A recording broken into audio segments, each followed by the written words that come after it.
दोस्तों, आप सभी एक ऐसी कंपनी के प्रोडक्ट्स यूज करते हैं हर दिन जिस कंपनी का नाम था पहले पीट खुजाओ। मैं मजाक नहीं कर रहा हूँ। 1996 में Larry page and Sergey Brin जो फाउंडर्स हैं गूगल के, उन्होंने इस सर्च इंजन का नाम रखा था बैकरब, हिंदी में जिसे कह सकते हैं पीट खुजाओ। पर जब उनको फंडिंग मिलनी शुरू हुई, यानी इन्वेस्टर्स पैसे लगाने लगे, तब इनको कई इन्वेस्टर्स ने समझाया कि एक बढ़िया ब्रांड नेम होना कितना जरूरी है, और वो समझने के बाद उन्होंने अपना नाम चेंज किया बैकरब से गूगल। सबसे पहली फंडिंग देने वाले इन्वेस्टर का नाम था एंडी बेच्टोस्लम। उन्होंने 1998 में लैरी पेज को $100,000 दिए, जिन पैसों से लैरी एंड सर्गेई ने एक गराज रेंट लिया और लोगों को हायर किया। और आज गूगल कितनी बड़ी कंपनी है ये हम सभी को पता है। तो अगर इन्वेस्टर्स पैसे नहीं लगाते तो शायद आज गूगल इतना सक्सेसफुल नहीं होता एंड .com बबल क्रैश में गूगल भी बैंकरप्ट हो गया होता, जैसे हजारों टेक कंपनी के साथ हुआ था साल 2000 में। दोस्तों, अब इस न्यूज आर्टिकल पर नजर डालिए। भारत के सबसे अमीर इंसान मुकेश अंबानी जी ने हाल ही में $5 बिलियन का लोन लिया है, यानी इंडियन रुपीज में 41,000 करोड़ का लोन लिया है रिलायंस ने, जो हमारे देश की कॉर्पोरेट हिस्ट्री में सबसे बड़ा लोन भी कहा जा रहा है। अब हम सबके दिमाग में ये सवाल जरूर आएगा कि जिस इंसान की नेटवर्थ $90 बिलियन से ज्यादा है, इंडियन रुपीज में 7.5 लाख करोड़ की नेटवर्थ है इनके पास, उनको भला लोन लेने की क्या जरूरत पड़ी। जैसा कि हम सभी को पता है कि नेटवर्थ का फॉर्मूला है total assets minus total liabilities. जैसे अगर आपके पास 1 लाख की सेविंग्स है, 2 लाख की इन्वेस्टमेंट्स है और आपकी घर की वैल्यू है 25 लाख रुपए, तो आपका टोटल एसेट हुआ 28 लाख रुपीस। और आपके ऊपर 5 लाख रुपए का बैंक लोन है और आपने 3 लाख रुपए का अपने फ्रेंड्स एंड फैमिली से भी लोन लिया है, तो आपका टोटल लाइबिलिटीज हुआ 8 लाख। तो अगर हम आपका नेटवर्थ कैलकुलेट करें तो वो आएगा 28 लाख माइनस 8 लाख यानी 20 लाख। वैसे ही मुकेश अंबानी जी का नेटवर्थ है 7.5 लाख करोड़ का। तो वो आखिर लोन क्यों ले रहे हैं? दरअसल इतने बड़े लोन से रिलायंस अपने कैपिटल एक्सपेंडिचर, जिसमें कंपनी के खर्चों के लिए पैसे और 5G नेटवर्क को वो इंडिया में और बढ़ाएंगे, जिससे कनेक्टिविटी इंप्रूव हो। तो जितना वो लोन ले रहे हैं उससे कहीं ज्यादा वो कमा सकते हैं बस कुछ ही सालों में। मैं आपको अब एक पर्सनल स्टोरी बताता हूँ कि लोग लोन से इतना डरते क्यों हैं। और बहुत लोग ऐसे भी हैं जो बहुत पढ़े लिखे हैं फिर भी वो लोन से बहुत घबराते हैं। एक बार मैं अपने दोस्त के साथ कार ड्राइव पे निकला था, तभी उसने मुझे बताया कि वो फिलहाल पैसे सेव कर रहा है अपना खुद का बिजनेस शुरू करने के लिए, और उसने मुझे बताया कि उसे 8 से 10 लाख रुपए की बहुत जरूरत है। हालांकि उसने MBA किया है और उसने एक कंप्लीट बिजनेस प्लान भी बनाया है, मार्केट सर्वे की है, कॉस्ट एनालिसिस की है और जितने भी अदर चीजें होती हैं बिजनेस शुरू करने से पहले, और वो सारा होमवर्क उसने कर रखा है। पर फिलहाल वो सिर्फ पैसे सेव कर रहा है। मैंने उसे रेकमेंड किया कि उसे बैंक से लोन लेना चाहिए, जिससे कैपिटल जल्दी आ सके और अपना बिजनेस वो जल्दी शुरू कर सके, या उसे किसी इन्वेस्टर के पास जाना चाहिए जो उसके बिजनेस आइडिया में इन्वेस्ट करे। और उसने मुझे एक चीज ये बताई कि वो कभी भी दूसरों के पैसे लेकर बिजनेस शुरू नहीं करेगा, और स्पेशली इन्वेस्टर के पैसे तो वो कभी नहीं लेगा, क्योंकि वो उसके ऊपर एक प्रेशर क्रिएट करेंगे प्रॉफिट कमाने के लिए, जो वो नहीं चाहता। मैंने उसको ये फंडा समझाया कि इन्वेस्टर का काम सिर्फ पैसे देना नहीं होता है, वो अपनी एक्सपर्टीज, नॉलेज एंड नेटवर्क भी प्रोवाइड करते हैं। अगर आप बैंक से लोन लेते हैं तब आपको पैसे तो मिलते ही हैं, पर साथ ही साथ आपको टैक्स बेनिफिट भी मिलता है एंड इंटरेस्ट रेट भी आपके बिजनेस में जो स्कोप है उससे कम होती है। फिलहाल मेरे फ्रेंड को 8 से 10 लाख रुपए बचाने के लिए 2 साल भी लग सकते हैं, उसके बाद वो शुरू करेगा। यानी ऑलरेडी इतना लेट शुरू करने से उसका जो प्रोग्रेस है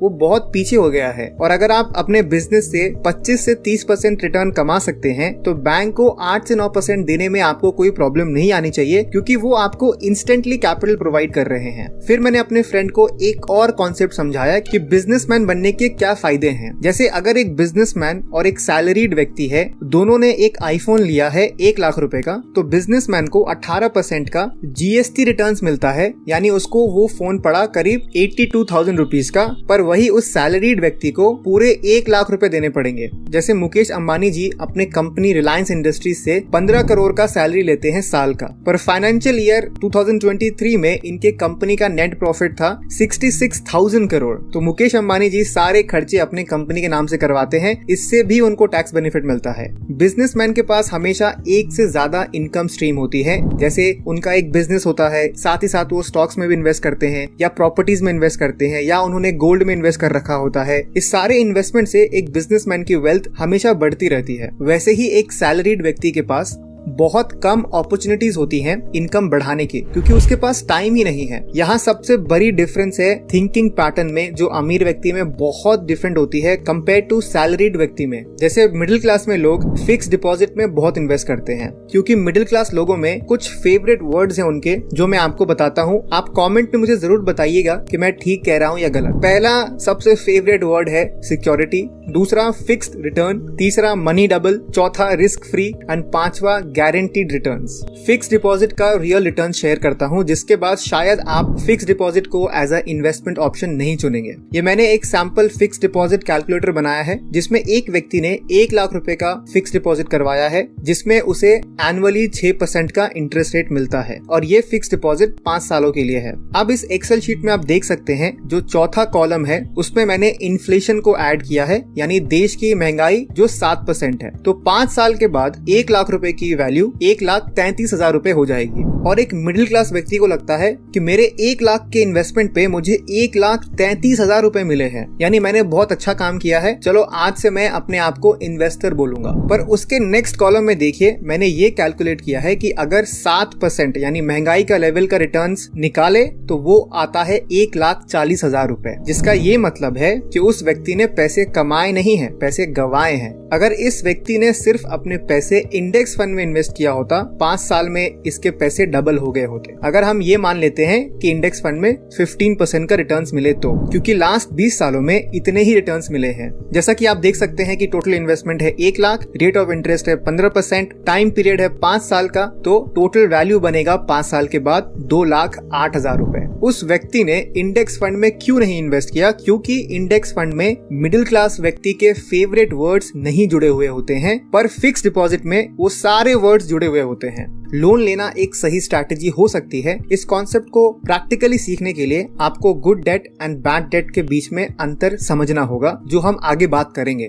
पर उससे पहले एक छोटा सा अनाउंसमेंट है आप सभी लॉयल व्यूअर्स के लिए। मैं बहुत ही जल्दी अपना कोर्स लॉन्च करने जा रहा हूँ, जिसका नाम है complete stock market mastery course. ये कोर्स उन सभी के लिए है जिनको स्टॉक मार्केट इन्वेस्टिंग से अपना वेल्थ क्रिएट करना सीखना है। इस कोर्स को मैंने ऐसे डिजाइन किया है कि आप बहुत ही कम टाइम पर ज्यादा से ज्यादा प्रैक्टिकल नॉलेज गेन कर सको। मैंने सारी अननेसेसरी एंड यूजलेस टॉपिक्स को अवॉइड किया है और सारे लेक्चर्स को टू द पॉइंट रखा है, जिससे आप पूरा कोर्स जल्दी कंप्लीट कर सकें और तुरंत इन्वेस्टमेंट करना शुरू कर सकें। इस कोर्स को बनाने के 2 कारण है। Number 1, structured content. मैंने इस कोर्स के टॉपिक को बिल्कुल स्ट्रक्चर्ड रखा है, जिससे आप स्टेप बाय स्टेप सीखेंगे। आप एक बिगिनर लेवल से एडवांस लेवल तक पहुंच सकते हैं इस कोर्स को पूरा करने के बाद। Number 2, affordability. मैंने इस कोर्स को इतना अफोर्डेबल बनाया है जिससे कि एक स्टूडेंट भी आराम से इस कोर्स में इनरोल हो सकता है बिना अपना पॉकेट खाली किए। और मेरा एक इंटरनल गोल इस कोर्स के साथ ये है कि मैं आपको 100 टाइम्स ज्यादा वैल्यू प्रोवाइड करूं जितना आप पे कर रहे हो।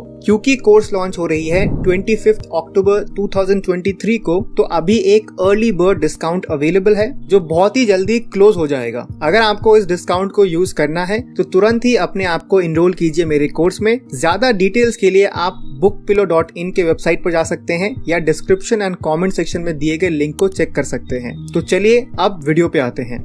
दोस्तों इमेजिन कीजिए, सनी एंड बॉबी नाम के 2 भाई हैं जो बैंक से 2-2 लाख रुपए का लोन लेते हैं। सनी लोन लेता है आईफोन लेने के लिए एंड बॉबी लोन लेता है एक छोटा बिजनेस शुरू करने के लिए। अब शुरू में सनी को बहुत मजा आता है अपने आईफोन के साथ घूमने में। वो किसी को भी पकड़ के उसकी पिक्चर्स लेता है, अपने नए फोन के बारे में बताता है कि ये कैसे कितना बढ़िया है बाकी दूसरे फोन से और उसको क्या क्या फीचर्स मिले हैं। बॉबी क्योंकि अपने पैसों को बिजनेस में इन्वेस्ट किया है तो उसके पास टाइम ही नहीं है लोगों के लिए। और हम सभी को पता है कि जब आप अपना खुद का बिजनेस शुरू करते हैं तो बहुत सारे लोग आपके इस डिसीजन के लिए आपको कोसते हैं। इसीलिए बॉबी ने डिसाइड किया कि वो फैमिली फंक्शंस या दोस्तों के साथ ज्यादा हैंगआउट अभी अवॉइड करेगा और अपना पूरा एनर्जी अपने बिजनेस पर लगाएगा। लेकिन जैसे जैसे टाइम गुजरा, सनी अपने आईफोन से बोर हो गया और अब उसने सोचा कि अब इसे बेचते हैं, क्योंकि अब कुछ महीनों बाद लेटेस्ट आईफोन आ रहा है। तो जब उसने फिर से लेटेस्ट आईफोन लिया तो एक्सचेंज ऑफर में सिर्फ 30% का बेनिफिट मिला, जबकि क्योंकि बॉबी अपने बिजनेस में 2 लाख रुपए इन्वेस्ट करके 1 लाख रुपए से ज्यादा का प्रॉफिट कमा चुका है। एक तरफ जहां सनी को लोन की ईएमआई अपनी जेब से भरनी पड़ रही है, वही बॉबी अपने बिजनेस के प्रॉफिट से आराम से ईएमआई भर रहा है। दोस्तों, आपको यहाँ ये समझना है कि बॉबी ने जो लोन लिया है उसे गुड डेट कहते हैं, यानी आपके जेब से पैसे निकल नहीं रहे हैं बल्कि आपकी वेल्थ इंक्रीज हो रही है, आप पैसे कमा रहे हैं। जबकि बैड डेब्ट एक लाइबिलिटी होती है जो हमेशा हमारी जेब पर भारी पड़ती है, जैसा कि सनी ने किया। तो सेम प्रोडक्ट किसी के लिए गुड डेट हो सकती है तो किसी के लिए बैड डेट। रॉबर्ट कियोसाकी की लिखी book rich dad's cash flow quadrant में भी इसका जिक्र किया गया है। जैसे जब आप एक घर खरीदते हैं लोन पर जिसमें आप रहने वाले हो, तो ये एक बैड डेट है क्योंकि यहाँ से कोई पैसे नहीं आ रहे हैं। वैसे ही सेम घर अगर आप रेंट पर लगाने के लिए लोन पर खरीदते हैं तो ये एक गुड डेट होता है। अगर आप लोन पर एक्सपेंसिव कार लेते हैं जिसे आप ड्राइव करने वाले हो, ये एक बैड डेट है। वही एक्सपेंसिव कार अगर आप रेंट पर देते हैं जिसका इस्तेमाल सेलिब्रिटीज को पिकअप करना एयरपोर्ट से या शादियों में दूल्हे के लिए रेंट पर देना, इससे पैसे आ रहे हैं तो ये गुड डेट हुआ और ये आपका एसेट भी हुआ।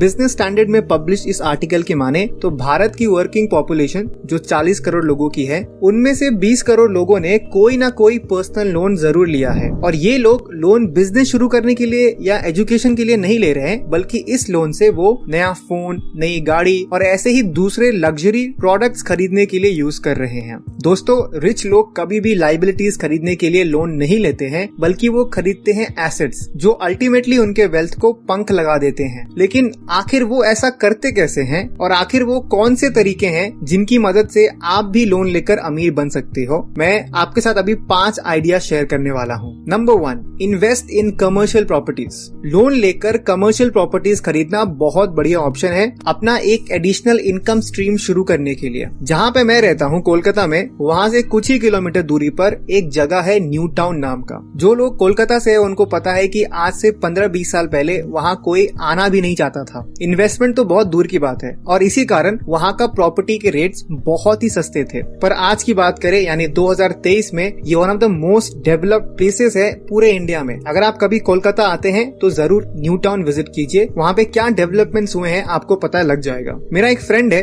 जिसके फादर ने जब न्यू टाउन में डेवलपमेंट होने की बात ही चल रही थी, तभी उन्होंने 2 करोड़ रुपए इन्वेस्ट किया था मल्टीपल कमर्शियल प्रॉपर्टीज में। और आज 2023 में उन कमर्शियल प्रॉपर्टीज की वैल्यू है 40 करोड़ रुपए, यानी 15 साल में on an average in properties का CAGR रहा है 21% का। ये तो प्रॉपर्टी की वैल्यूएशन ग्रोथ हुई, पर कमर्शियल प्रॉपर्टी का प्राइमरी रीजन होता है इन्वेस्ट करने का, वो है रेंट लेना। और कमर्शियल प्रॉपर्टी का जो रेंटल यील्ड है वो 7 से 9% के बीच होता है, जहाँ पर शॉपिंग मॉल का रेंटल यील्ड ज्यादा होता है यानी 9 से 11%, और वही वेयर हाउस में ये थोड़ा कम होता है यानी 5 से 7%। तो मेरे फ्रेंड ने मुझे ये नहीं बताया कि उनके फादर को रेंट कितना मिल रहा है। तो चलिए, हम सभी यहाँ फाइनेंस में इंटरेस्टेड हैं तो कैलकुलेट करते हैं। जिनको रेंटल यील्ड के बारे में नहीं पता तो बहुत ही सिंपल कॉन्सेप्ट है। ये वैल्यू ये बताता है कि प्रॉपर्टी की वैल्यूएशन पर साल में कितना रेंट मिलता है परसेंटेज में। तो प्रॉपर्टी की वैल्यू हुई 40 करोड़, रेंटल यील्ड है 8% का, तो ईयरली रेंट निकालने का फॉर्मूला है